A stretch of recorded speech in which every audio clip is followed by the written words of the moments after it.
And so is it that taking time out to just be speaking to you and just take a close look at the word that we come in. So we are struggle. Basically, our topic for the season is struggle. And so we try to make sure that we speak continually on this topic, both Sunday night, Monday night, and we keep going with it.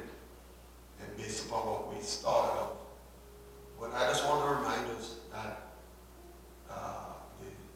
the topic that I used between last week, that ended last week, when we talk about how do you see the opposite sex. I wanted to pay close attention to it because it's a trend of what I'm speaking of.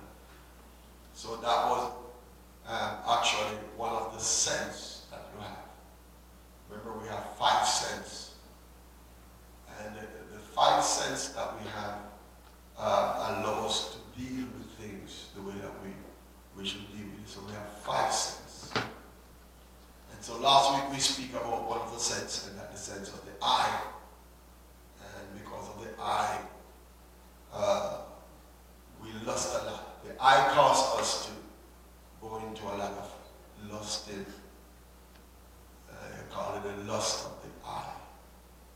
It causes us to go into a lot of lusting. This week, we're moving on to a different sense, and which is the sense of the ear. And so this morning, the topic I want to use is hearing. I want to use the topic of hearing, which refers to the ears. So last week we spoke about the eyes, or the previous week before. I don't know how long this topic is going to last for, but we try to just do it in pieces if we don't have the time to do that today. So we talk about ears. Now, just to think about ears, the thing that I'm learning and revealing to me in my spirit, I come to the conclusion that a lot of us behave the way we behave based upon the things we hear. The things that we hear, it's so powerful that it touches the very core of our being, because hearing comes in with us in a spiritual realm. So when you hear something, it actually hits your heart, hits your spirit. So those words are spirit.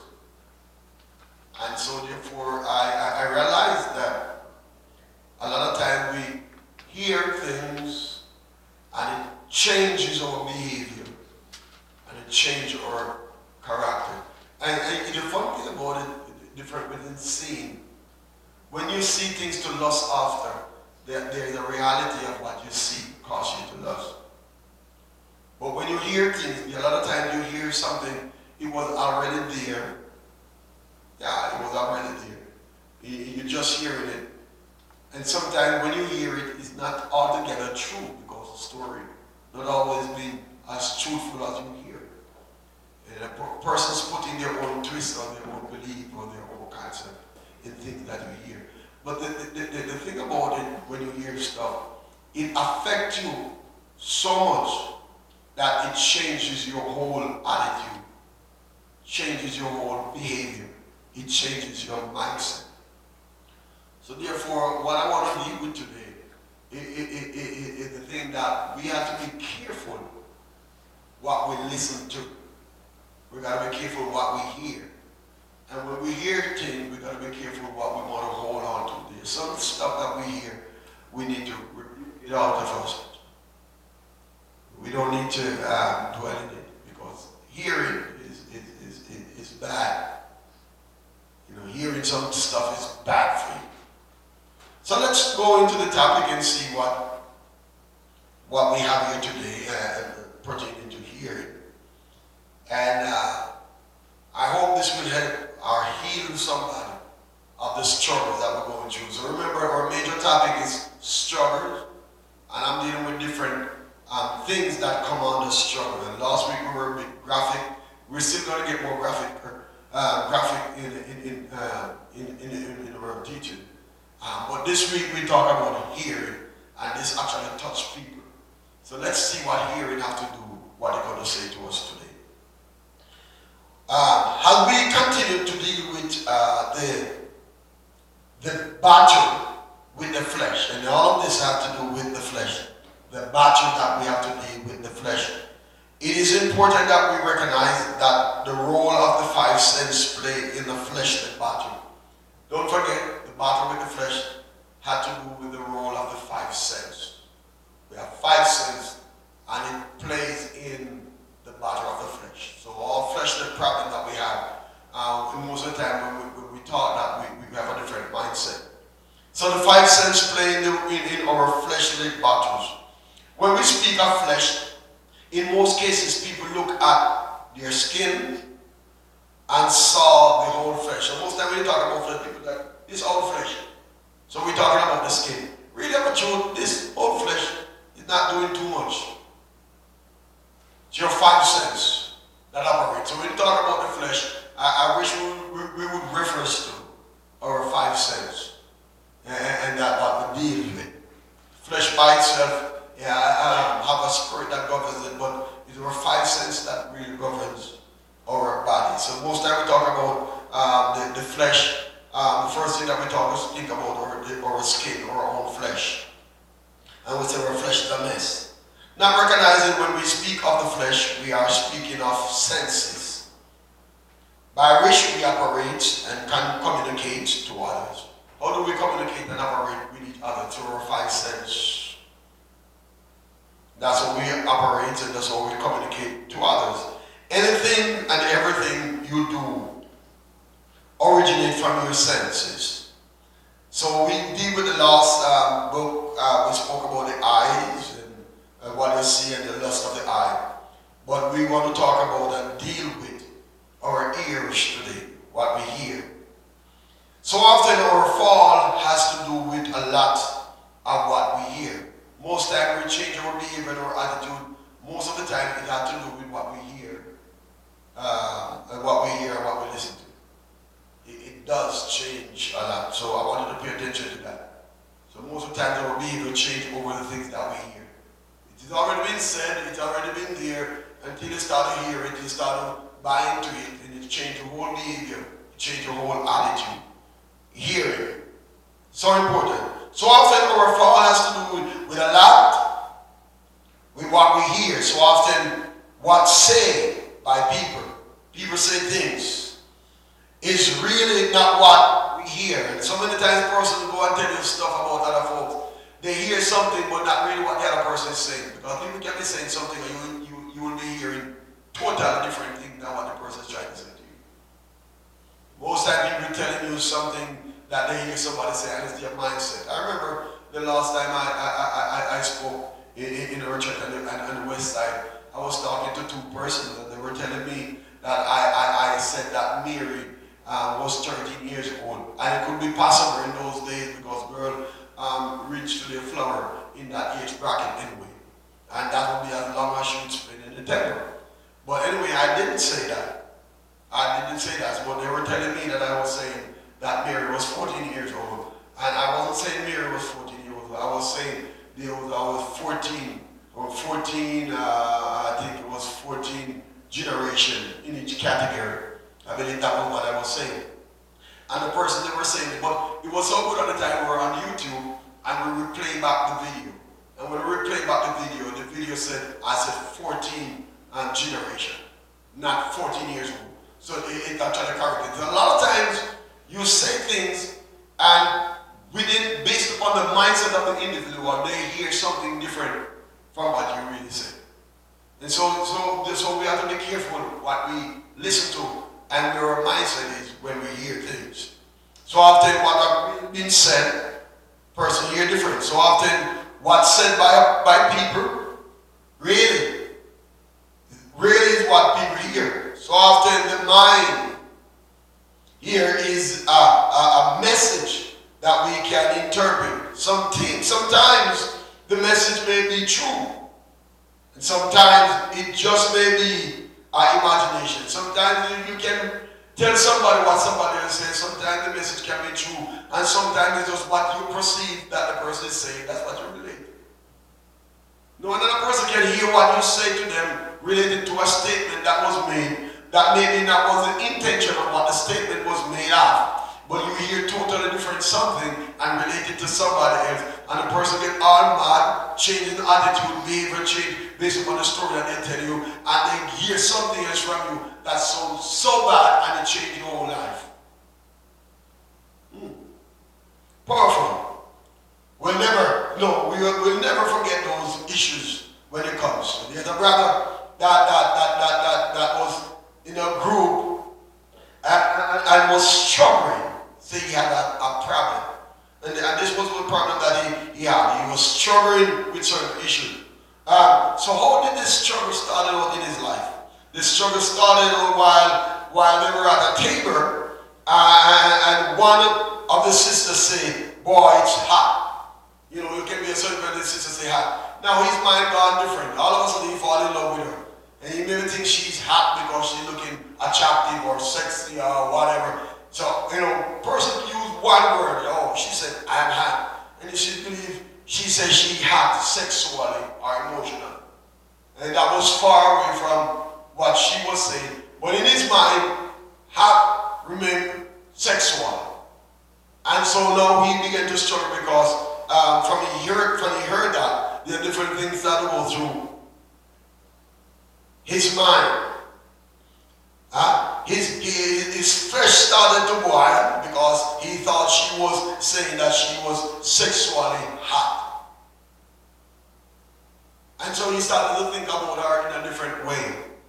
You see how much her mind can do and what her mind can carry? There was another brother who was in a setting, asked who wanted a bag of chips.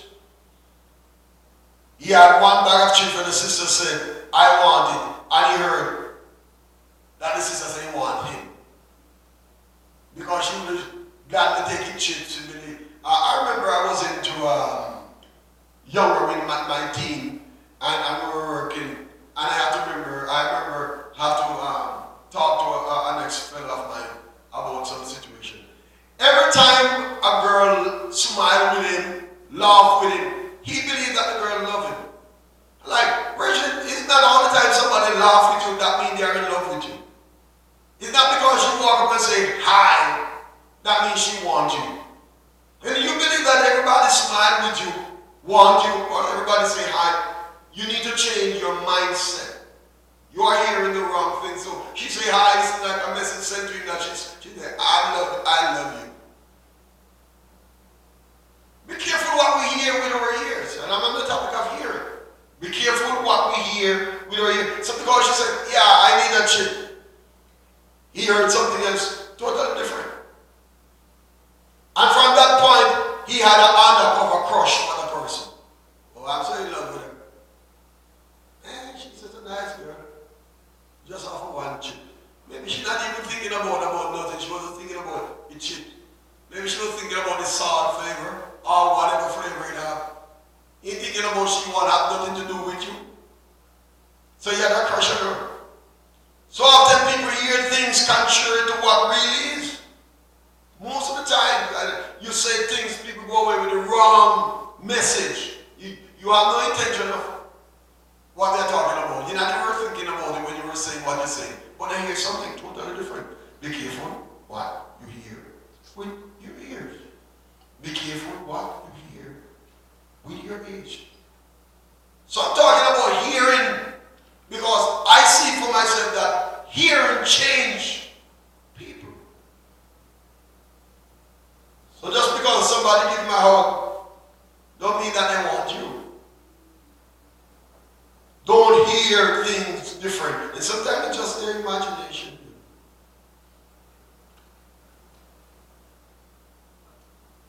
Some men and women cannot handle telling them that you love them. You don't walk up to a brother and say, "I love you."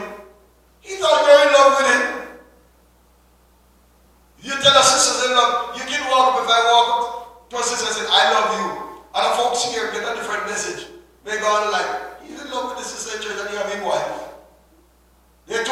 something totally different. Have different meaning, carries different value, and then bring on that story, and that story went from one to each other, and by the time you reach back to you're involved with somebody. Be careful what you hear. Just tell somebody that you love them. Some sister cannot hunger, telling them that you love them. Some brother can't hungry. Or smile. Small good today. They hear, I want you.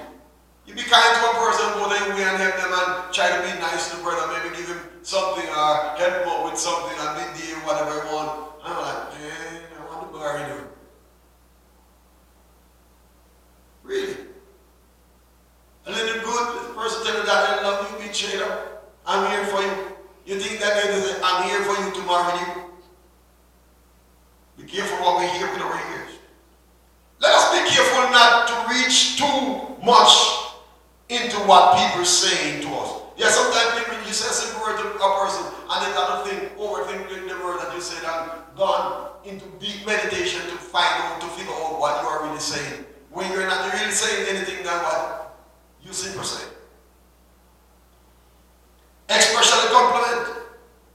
Making sure you don't assume because a person say, oh, you look good. Oh, he want me. He's so nice. I like your voice. You may think I want to marry you. No. Oftentimes, people misjudge what they hear. Someone says something about you that it means they want you. Not because somebody speaks good about you, it don't mean that they want you. We have this problem sometimes, even in church.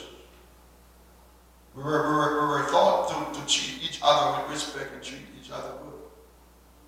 And by thought to treat each other good doesn't mean that person is looking at that person. Try to maybe have a coffee with somebody that don't mean you want to marry the person. Maybe just try to find just a way to just get them cheered up that they can go to the next day. Nothing behind it. Folks can start to hear things that is not there. Here. Person said one thing, you hear something else. Make sure you hear the right thing. Well, the thing that we have to be sure of what we hear. In the early years of coming to church, brothers who thought many of the sisters wanted me. You ever heard somebody say, everybody in church want me? All the sisters love me. All the brothers love me. They love me so much they want to marry me. You just go over the kind. Where on earth do you get that concept that everybody wants?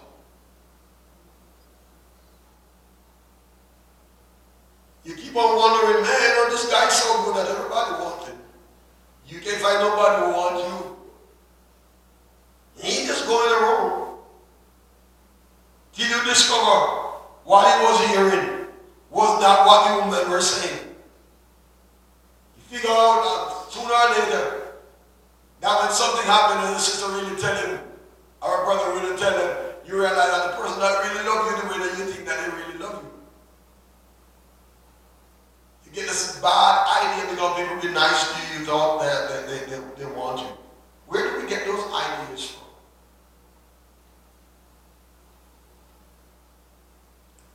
Why? When your mind is already in a sexual turmoil, everything a person said to you, you think about it sexually. Your imagination, you imagine things that are said that are not.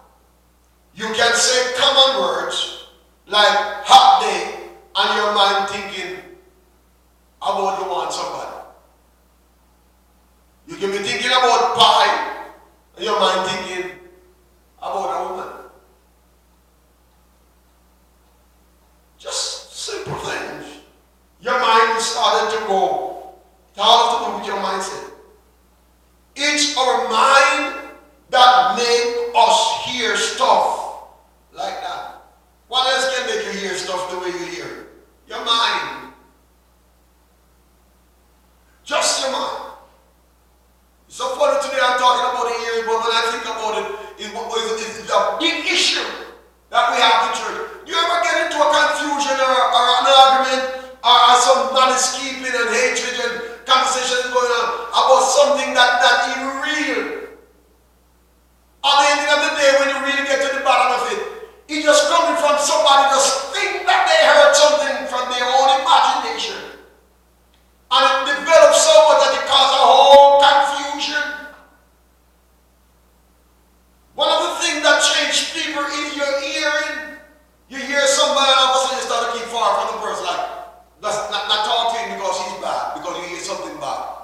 they're not even true. Hearing can touch your very spirit, your very soul. You got to be careful. Our mind that makes us hear stuff like this. When your mind is already dirty, that's what you hear. When you have a dirty mind, when you have a bad mind, no matter how good somebody talking to you, no matter how nice somebody's talking to you, you think dirty things. The Bible tries to teach us how to keep our mind. We need good mind. Hear what the first scripture that we have, and let's speak a little about our mind. In Titus chapter 1, verse 15. Unto the pure all things are pure, but unto them that are defiled and unbelieving is nothing pure, but even their mind and conscience is defiled. So, a person that is pure, when you're talking to them, all they're going to think is pure things. When your mind is messed up, a person can be saying something nice to you, and you get to think something bad because you have a bad mind. Your mind is not pure, your mind is defiled. She give you a hug, you think she want you. If he buy you a piece of chicken, you think say you wanted to marry you.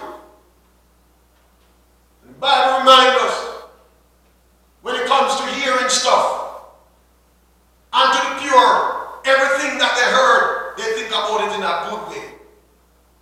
To the defiled person, always think bad, even when you speak good. Because their imagination, their mind is telling them what you are saying, what you are not saying. Mind say, oh, this is what he said, when you're not even thinking about that. But look what the Bible said, unto the pure, all things are pure. Defile and believe nothing pure. No matter why somebody talking to some folks and they're going to dream. They are so much in love and like, when did you reach there? What did I do for you to be so in love with me? Your mind. You don't think pure. To say the pure, all things are pure. When we heard these thoughts in our mind, we must ask ourselves, how do I think? These are questions that we need to ask ourselves. How do you think when you hear things? So often, normally, conversation is turned sexual based upon a person thinking. You talk to somebody normal and all of a sudden they're bringing sexual slang into the conversation and you're talking sexual. The reason why that happens is because of their mind, their mindset. Mindset causes them to hear things, and when they hear things causing their mind, they come up with a different conversation from what you intended to have. Person that doesn't think something's contrary. Think. Don't let a normal conversation turn into a sex conversation. Why? You ain't talking about nothing sexual. The reason why you get there because your mind is not straight. Your mind is not pure. In John chapter 4, it tells us something about that. There is an example of this when Jesus met this woman. You know what? Every time I read this scripture, I'm amazed with this lady, how she got. And if you want to say a mindset, maybe Jesus was saying something, but she had a pure mind. Regardless of what Jesus said to her, all she had in her mind was purity.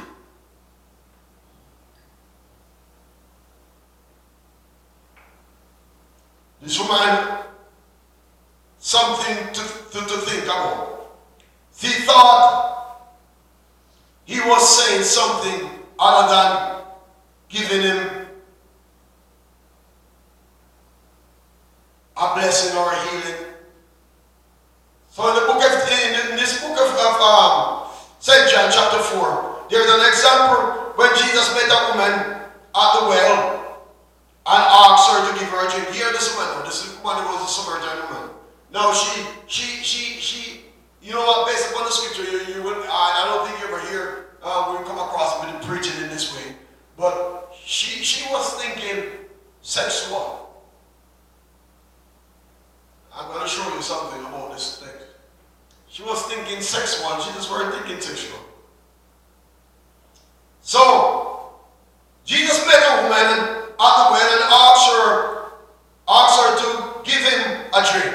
She said, the Jews and the Samaritan have no dealing with each other. We're not asking, I wasn't asking you that question. Jesus weren't asking him if Jews and Samaritan have. He was talking about water. He thirsty, he wants some water.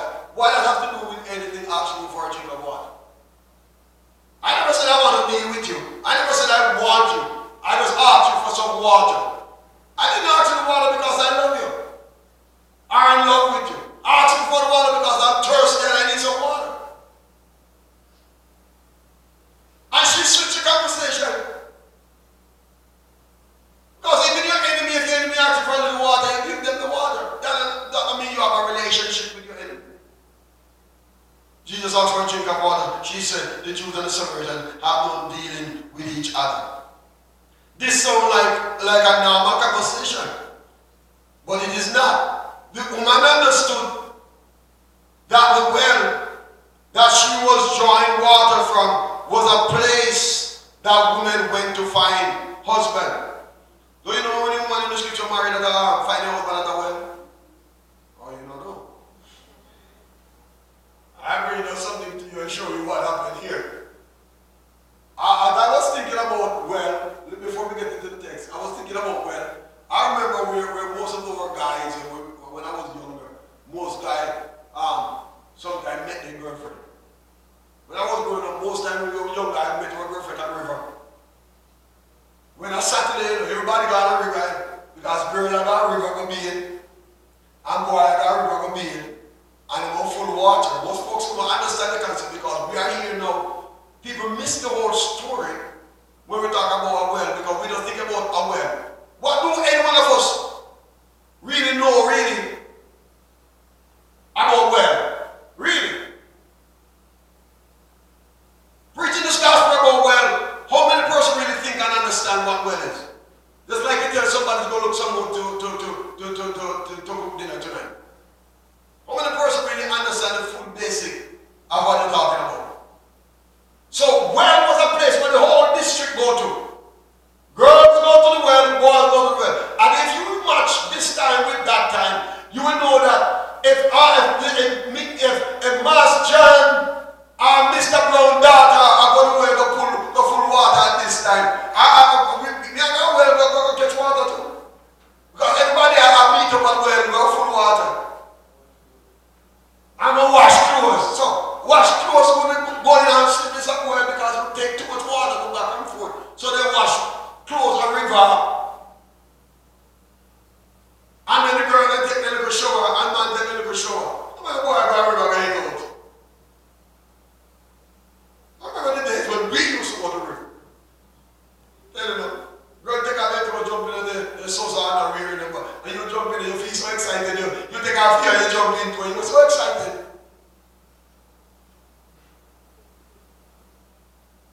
But here Jesus was at the well talking to this woman and he asked her one simple word and now she's getting into a conversation that Jesus not even intended to get into because all he did was ask her for a little water. I don't know why she came up with all of these statements.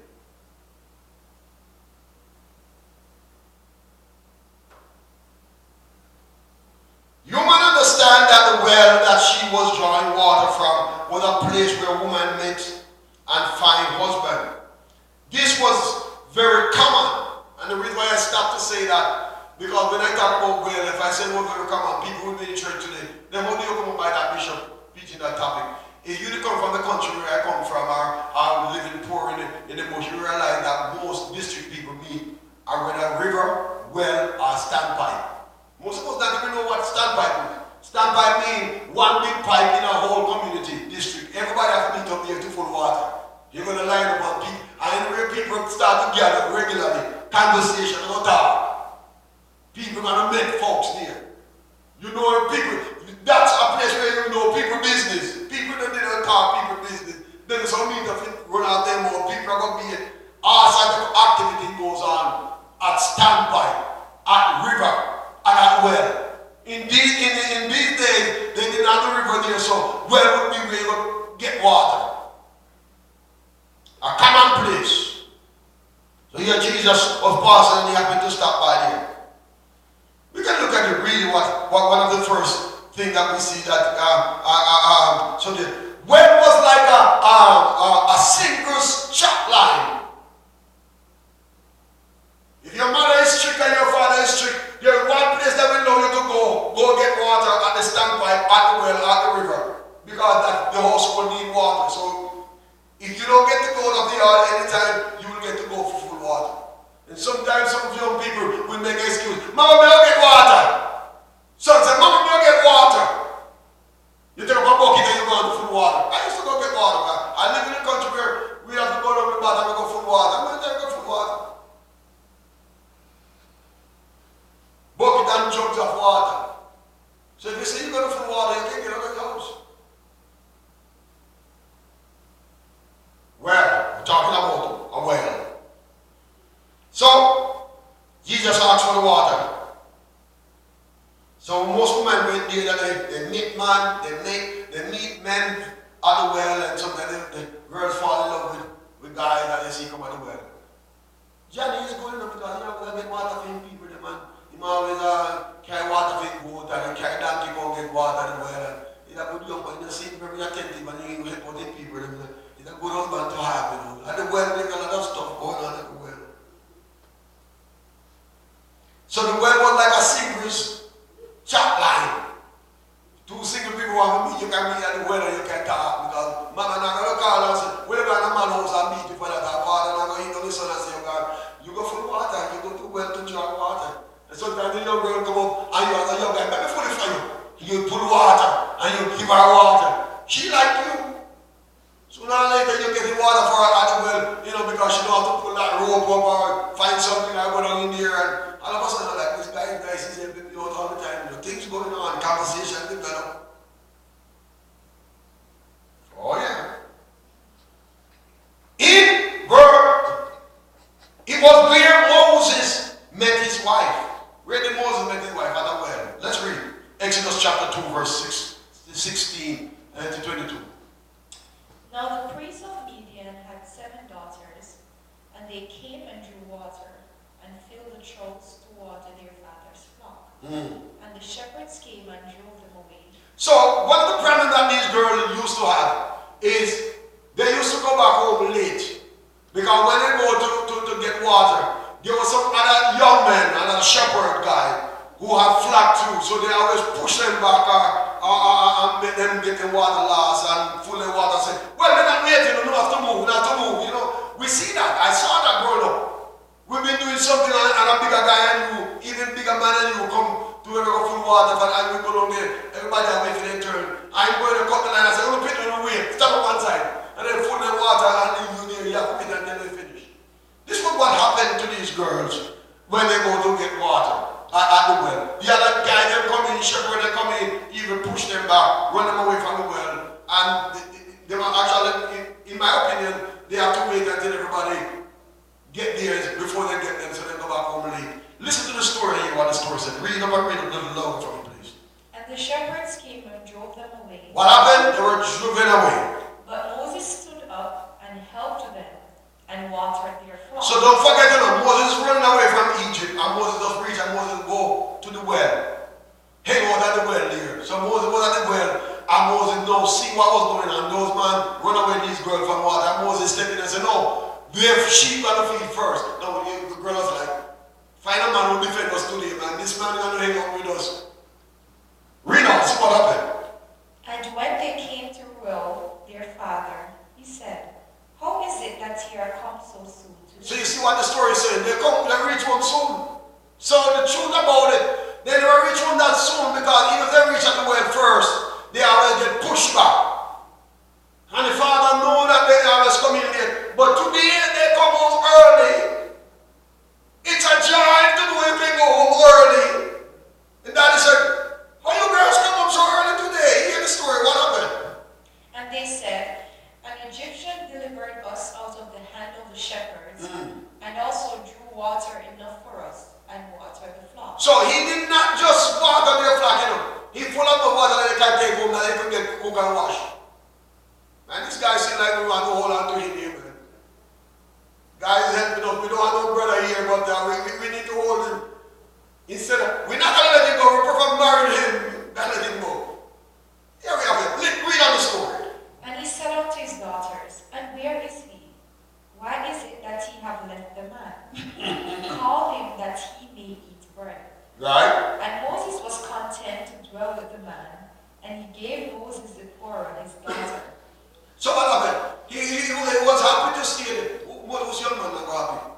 7 daughters and you get to go stay here. In my day growing up, a young man was very happy. He will not forget where he come from. 7 daughters and he was very happy. And worse than that, the father make sure that he get one of his daughters to marry. That make it worse. It's a done deal. He ain't going nowhere. He's got to be right here. Read on it. And she bare him a son, and he called his name Gershom, for he said, I have been a stranger in a strange land. And it were Jacob, and where Jacob also met his wife at a well, in chapter 24. When Jesus asked the woman for something to drink, she thought he was saying something other than give me a drink. And that is why she went from water to dealing with radical decision or discrimination that they have going on between the Jews and the Samaritan. She go from drinking water to go to a conversation that the Jews and the Samaritan are now dealing. We never need that conversation. So she jumped from one extreme to the other. Well, her thinking was based upon her material and representation of her mind. The presentation of her mind. That's where her thinking was. Their mindset of certain things. The well has always been a type of sexual symbolization. The well would represent the woman. They were saying that there's something about well and bucket. One represents the woman and one represents the man. And so therefore, you may not see it in that light, but you could be thinking in that head. The bucket goes into the well, get water pulled out. Let's jump over to the book of Proverbs. Proverbs chapter 15, verse 20, and see what Proverbs says a little about this. Proverbs 5, verse 15 to 20. Sorry. Drink waters out of thine own cistern, and running waters out of thine own well. Let thy fountains be dispersed abroad, and rivers of waters in the streets. Let them be only thine own, and not strangers with thee. Let thy fountain be blessed, and rejoice with the wife of thy youth. So we're talking about well and fountain and water. What does that have to do with wife? You want your water married? Your fountain married? Fountain has nothing to do with wife. So most time when it comes to this issue, it's always looked upon as a sexual symbol based upon the mindset of people. Finish reading. Let her be as the loving hand and pleasant robe. Let her breast satisfy thee at all times. I don't know if water have breasts. We're talking about well and water. And all of a sudden, breast and wife come in. Read on. And be thou ravished always with her love. So, the water, I show you love, and ravish with the water love. I wonder when the person fall in love with water. And what happens when you fall in love with water? And why wilt thou, my son, be ravished with a strange woman? So why water start calling woman now, or the well? And what happened? And embrace the bosom of a stranger. Wow! Can embrace the bosom of the water. Is that so? So every time when you think about this concept of well and people, there's a lot of sexual activity goes on in people's mind. Remember, we go through a lot of series that tell you the mindset of people can throw things off, even if it's not it. Based upon your mindset, what you hear, what you think, what you perceive. And this is what taking place here. Another person meet their wife at the well, and another sexual conversation goes on the well. This woman twisted a simple conversation that Jesus was having with her because she thought that he was another man going to pick her up. I'm going to show you, because I will point out to you to show you that Jesus had to straighten this conversation out. Because this woman was twisting this conversation so bad that Jesus had to cut her off and straighten it. Because he was Jesus was saying in other words, I'm not here at the well to look woman. I know that's a thing. I know that's the mindset. I know that it happened in history. But I'm not here, so let me straighten this conversation out. Let's set it straight. So, they were having that type of conversation. We cannot deny the fact that the well speak of sexual. Now, it helps us better, based upon the scripture that we read, understand why. When Jesus spoke to the woman, she spoke in such way. In her mind, Jesus was talking sexually. So when he speaks to her about the living water, she quickly says, give it to me.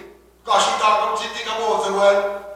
We're going to meditate and we'll just read the scripture about to validate what we just said a while ago. This was a sexual advance to Jesus, she was saying, because that was the line she was thinking. But Jesus had to take a break now and straighten her out. So Jesus straightened the conversation out by asking her. So in other words, Jesus is going to cut the conversation. Don't go act nice to me. Don't go sweet talk me. I don't talk like you want water, but believe that I have a water different from a sexual water to give you. Jesus had to make sure he's straightened. First thing Jesus hit her with, not try to, but Jesus did straighten her. The first thing Jesus said to her, where's your husband? That means if you have a husband, you look at another man. Jesus looked at her and said, where is your husband? She heard something other than what Jesus was saying. The disciple also understand that the well and where you pick up a woman and talk and make wife and this have a lot to do with it. So the disciple also understood well concept. This is why when the disciple came back, they were shocked that Jesus was talking to the woman. The disciple was shocked. Like, what are you doing here talking to the woman? Is he going to get married? Let's read John chapter 4 and verse 27. And upon this came his disciples and marveled. Upon this conversation that was going on at the well with the woman, upon all of this, here came the disciple. Read on. And marveled that he talked with the woman. Why would they so anything about it? Why would they want to marvel that Jesus talked to the woman? Jesus was talking to people all the time. Jesus was preaching, talking to people all the time. But the concept is that most time when people met at a well, there always been a sexual conversation going on. Look how many people Jesus talked to. Look at the woman Jesus talked to. Heal them, touch them, deliver them. But no disciple came back, had concern with Jesus talking to a woman at a well. Yet no one said, what seekest thou, or why talkest thou with her? So, there are, now because it was to them a private conversation where a man find their wife. You notice that they didn't talk to Jesus about it. In other words, they have it in their mind. Listen to what the scripture says about it again. And upon this came his disciple and marveled. This marvel was in their mind, in their thought, that he talked with the woman. Is it a strange thing for Jesus to talk to a woman? No! But yet Jesus was at the well where man meet to man, and they only have a thought in them. Yet the Bible said, none of them say anything about it, but they think about it. What seekest thou, or why talkest thou to her? Why is he talking to the woman? Your mind have a lot to do with your action. Why? When the woman said, the well is deep, and you have nothing to draw with, this conversation could have been read both ways. It strongly could be a sexual statement and could have been interpreted from a conversation that we heard have the power walk with God. Based upon this conversation like this, have the ability to disturb a person mentally, spiritually, from walking with God. Because of what they hear and what they see. Why is it? Let's read Romans chapter 10. We're coming back to that still. Romans chapter 10. So then, faith cometh by hearing. And So, this is the question that folks have, because remember, we're talking about hearing is our topic. And so, therefore, it is a great part of our sense. Important. Things you hear can affect your life, and I keep on saying that. Things you hear can affect your life. It can change your attitude. It can change your behavior. It can change your lifestyle. It can change who you are. Hearing is very powerful. It either can damn you or it can lift you up. The Bible teaches that if you want to have faith coming through this channel. You know, when I was talking about the eye, you never say faith coming by seeing somebody.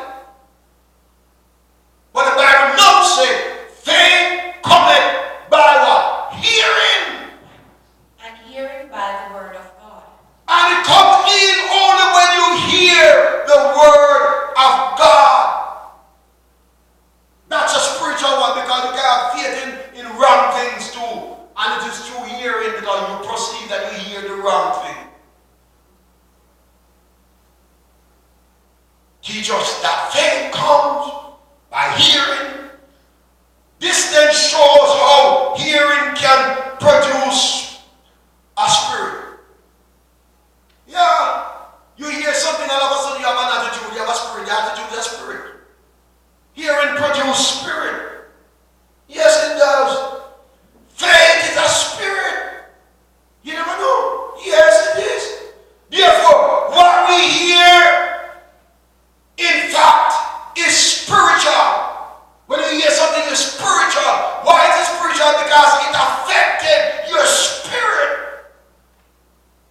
Faith affected your spirit. Hearing affected your spirit. Let's read John chapter 6, verse 6 and 3. It is the spirit that quickeneth, the flesh profiteth nothing.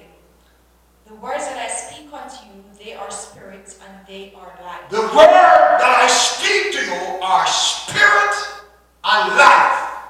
So I want to tell you that when you hear the words that you hear, they are spiritual, spirit and life. The words, you can't hold words, you can't touch words, but you can hear it. And when you hear words, it can change your perspective, it can change your attitude, it can change your behavior, it can change your lifestyle, it can change the way you think, it can change the way you live. Be careful of the thing that you hear, because it can affect your mind. Jesus said the word he spoke were spirit. If the person who is a battering, learning to look at word as they are spirit, we could protect ourselves from many lusts that we receive through hearing. And sometimes we lust, or we go to lust because of some of the stuff that we hear through hearing. And if we learn that it is spirit and how much it can affect you, then you will not sit down and let certain person download certain negative things in your spirit. You will learn that when people have certain bad conversation, make them keep it. And I always said all the that there's some things I don't want to hear, we don't want to do. Yeah, I believe it. There's something you do, I will not even ask you about it. I will just leave it. I don't want to hear, I don't want to do. And some of you start, because some folks want to hear everything, they want to know everything, and their life becomes a misery, because they can't sleep, they're stressed out, they're confused. You want to listen to too much stuff. When hearing affects your spirit. Hearing affects your mind. I heard a conversation like this. I'm not straight away from the topic, but I heard a conversation like this. A woman, he said, "Oh, I had such a wonderful husband. He's so nice. He gave me everything that I wanted. He always been there for me. How that man is a God-blessed man. I love him so much," and whatever. You know, and yet, he may be fooling around. But you never know. When you give God thanks because you are satisfied. Here comes Chatterbox. Sister Piggy. Walk up all of a sudden. Did you know that your husband and this and he start to tell you some stuff and you start to look and you see one little glimpse of something like he's cheating and all of a sudden, Lord have mercy, I never knew John would have done this. I never know he would have done this. Lord, look at my life, shut up. Before you hear anybody say to you, you was all fine. There's some stuff, let me say, because he was cheating and he was treating you good. He was taking care of you anyway and you were happy. What you need in life is happy. Forget about those news carrying stuff. He was doing his job fine. Even though he was messed up, but he will pay the penalty for that. But you were fine. Until somebody drop a word in your spirit. The devil send a messenger and put a word in you. Yes, sometimes some folks will ask me, I go on the internet and sometimes I see some clips and I do look at the clips. I remember a specific clips that I saw that two men was in the bathroom doing something that seemed like unseen. And when they first showed the clips, it seemed like that was what they were doing. And then after they finished the clip, then they rewind the video and show you what happened, why they were where they were. Sometimes stuff that you see never always being what you really see. Think it is what goes on. Yeah, I know for a fact because I see it with my eye. He was hugging her. I saw him hug her. Yeah, you did saw him. You did saw him hug her. But why did he hug her? You don't know that. But when you see it, I don't care what you want to say. Don't tell me anything I don't want to hear. I already see him hugging her. I see it for myself. Sometimes you just say to the person, embrace the person. When they show the clip, that man was choking, almost died. That guy rushed into the bathroom, forget to even pull up his pants, trying to save the guy's life. That was what happened in there. There was nothing more to the story than that man was trying to help the other man. But all when the person opened the bathroom door, I see two men, and just turned around and gone. What you see